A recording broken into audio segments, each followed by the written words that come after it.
सनातनी मित्रों, हमने दुर्गा को बहा दिया, रावण को भी जला दिया, पर क्या हमने शत्रुओं को पहचाना? यदि हमने शत्रुओं को नहीं पहचाना तो ये दुर्गा महिषासुर का वध कैसा, रावण का वध कैसा, रावण का दहन कैसा? जब हम शत्रु को पहचानेंगे तभी तो सच्चा दहन, सच्चा वध हो सकेगा। पर हम और क्या हमारी बच्चियां, क्या हमारी नई पीढ़ी अपने शत्रुओं को पहचान रहे हैं? क्या हम अपने शत्रु को पहचान रहे हैं? हमारा सबसे बड़ा शत्रु तो अभी धर्मांतरण करने वाले हैं। समाज में भेदभाव है, अमानवीय व्यवहार है। हम निर्धनों के साथ, अशिक्षितों के साथ अमानवीय व्यवहार जो समाज में कर रहे हैं, जिसका लाभ विधर्मी उठा रहे हैं, और ये विधर्मी उनको अपना गले लगा रहे हैं, उन्हें अपना बना रहे हैं, और अपना बनाकर अपनी संख्या बढ़ा रहे हैं, और संख्या बढ़ा करके धीरे धीरे ये धर्मांतरण है वो राष्ट्रांतरण की ओर बढ़ रहा है, नए राष्ट्र के निर्माण की ओर स्थिति बढ़ रही है। तो हमारे शत्रु कौन हैं? तो सबसे बड़े शत्रु तो धर्मांतरण करने वाले हैं। लेकिन धर्मांतरण का कारण कौन है? धर्मांतरण का कारण हम हैं। जो अशिक्षित हैं, निर्धन हैं, उनकी हम उपेक्षा कर रहे हैं, उनका शोषण कर रहे हैं, उनके साथ अमानवीय व्यवहार कर रहे हैं, भेदभाव कर रहे हैं, और उनके सरकारी योजनाओं के द्वारा भी उन्हें समर्थ, शिक्षित, स्वावलंबी होने में हम बाधक बने हुए हैं। समर्थ और धनवान लोग ही सरकारी सुविधाओं जो निर्धनों के लिए, अशिक्षितों के लिए है, उसे हम लूट रहे हैं, हम उन्हें चुरा रहे हैं, और इस तरह से हम निर्धनों का शोषण कर रहे हैं, उन्हें अशिक्षित रख रहे हैं, भेदभाव कर रहे हैं, और इसका लाभ उठा करके दूसरे जो धर्म वाले हैं वो उन्हें आ करके उनके गले लगाते हैं, समानता के उनके व्यवहार करते हैं, समानता वाला व्यवहार करते हैं, मानवीय व्यवहार करते हैं, आदर सम्मान देते हैं, और जिसके कारण धर्मांतरण हो रहा है। तो क्या हो रहा है? हमारी संख्या घट रही है, उधर की संख्या बढ़ रही है।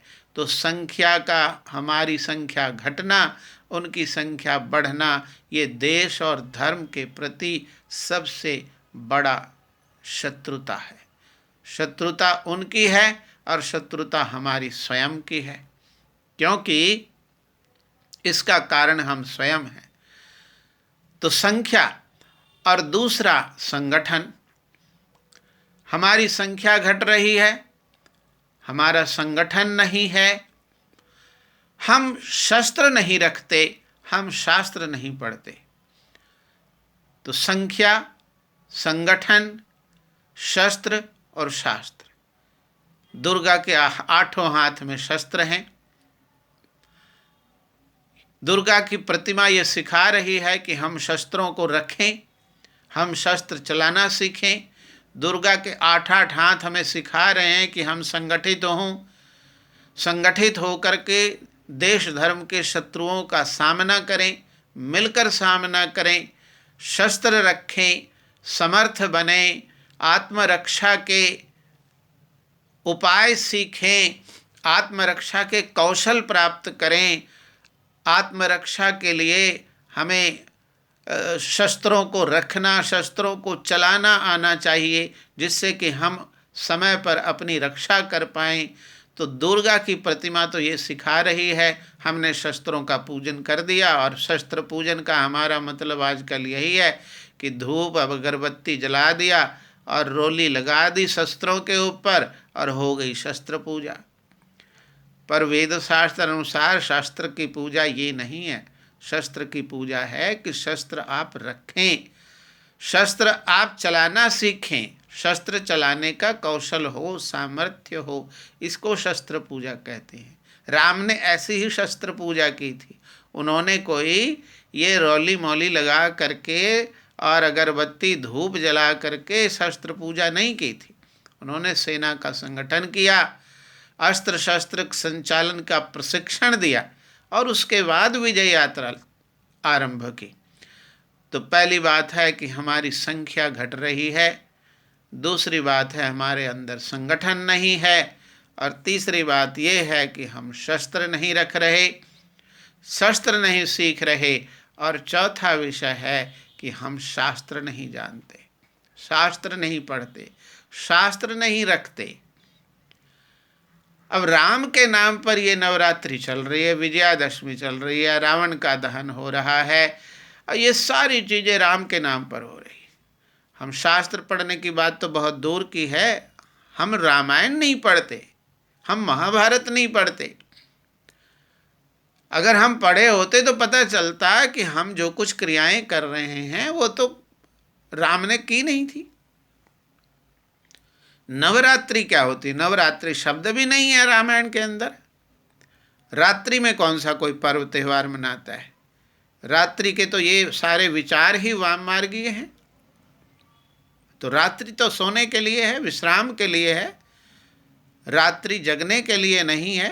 रात्रि तो सेना जगती हैं और प्रहरी जगते हैं जिससे कि हम सुख की निद्रा सोएं। तो रात्रि जगने के लिए नहीं है, नाचने गाने के लिए नहीं है, हुड़दंग मचाने के लिए रात्रि नहीं है। तो नवरात्रि शब्द ही रामायण में नहीं है।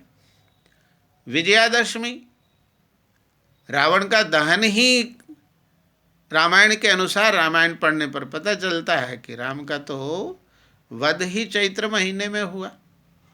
तो इस समय रावण का दहन क्या बात?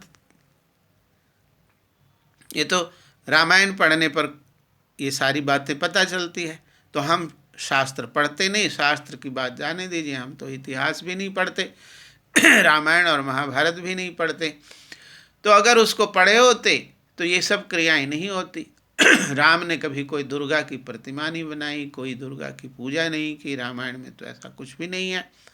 लेकिन हम राम के नाम पर सब किए जा रहे हैं कि राम जी ने शक्ति की उपासना की थी। शक्ति तो की थी उपासना, पर शक्ति की उपासना का मतलब क्या? शक्ति की उपासना, शक्ति कैसे प्राप्त की जाए इसका उपाय उन्होंने किया। और ये उपाय किया कि उन्होंने सुग्रीव के साथ संधि की, फिर सेना का संगठन किया, फिर शस्त्र अस्त्र एकत्र किए, उसका प्रशिक्षण दिया, और प्रशिक्षण देने के पश्चात विजय यात्रा, सीता को खोजने की यात्रा निकाली। तो उनकी तो शक्ति की उपासना ये थी, पर हमारी शक्ति की उपासना ये राम के नाम पर की जाने वाली, ये तो कुछ भी राम के अनुसार नहीं है। रामायण में सीता ने न आत्मरक्षा की थी स्वयं, और न लक्ष्मण की बात मानी।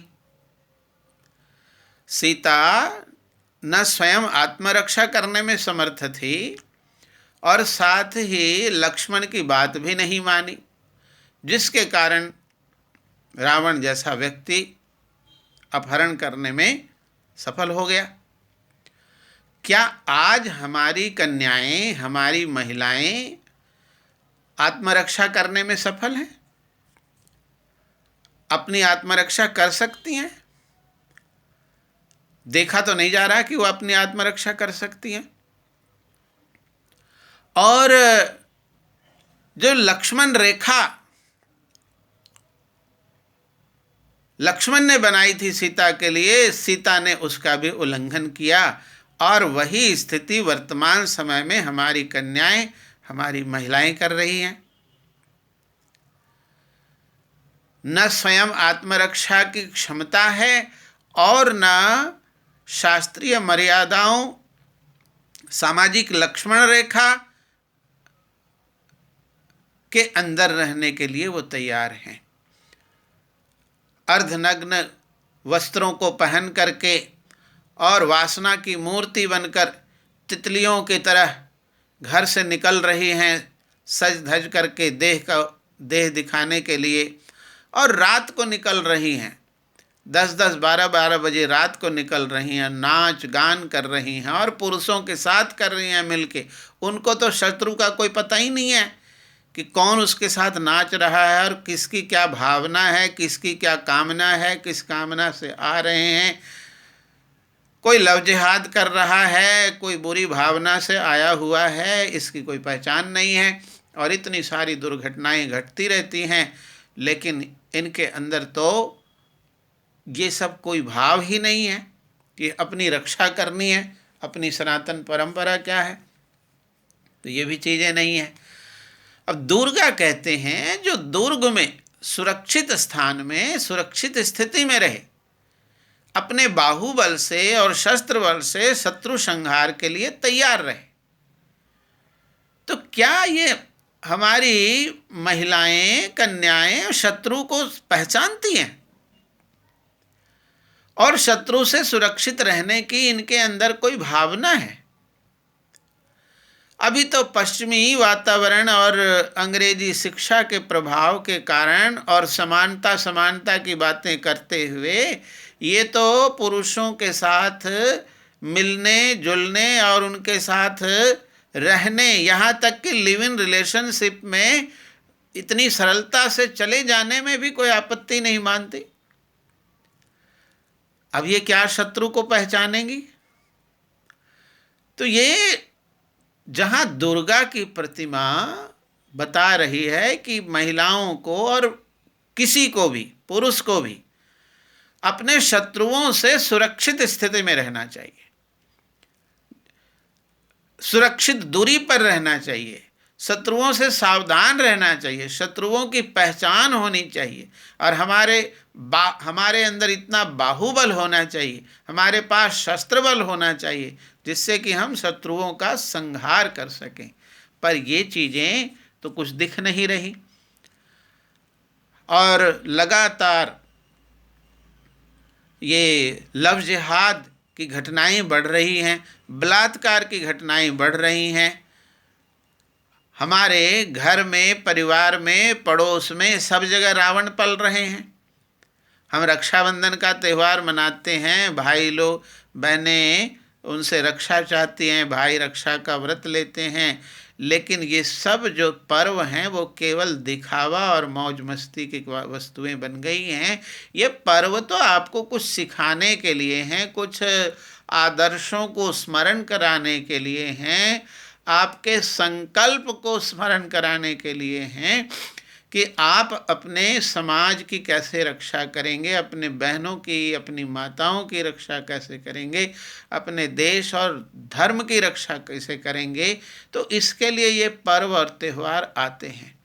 लेकिन हम अपने त्यौहारों का ये रूप भी इस तरह से विकृत करते जा रहे हैं, केवल मौज मस्ती आनंद का साधन इसको बना रहे हैं। हमें कुछ सीखना नहीं, हमें कुछ पढ़ना नहीं है और केवल मौज मस्ती करना है, और यहाँ तक कि हमारे खान पान भी बिगड़ चुके हैं। अब दुर्गा कहाँ शक्ति की प्रतीक है, और उस दुर्गा के नाम पर क्या हो रहा है?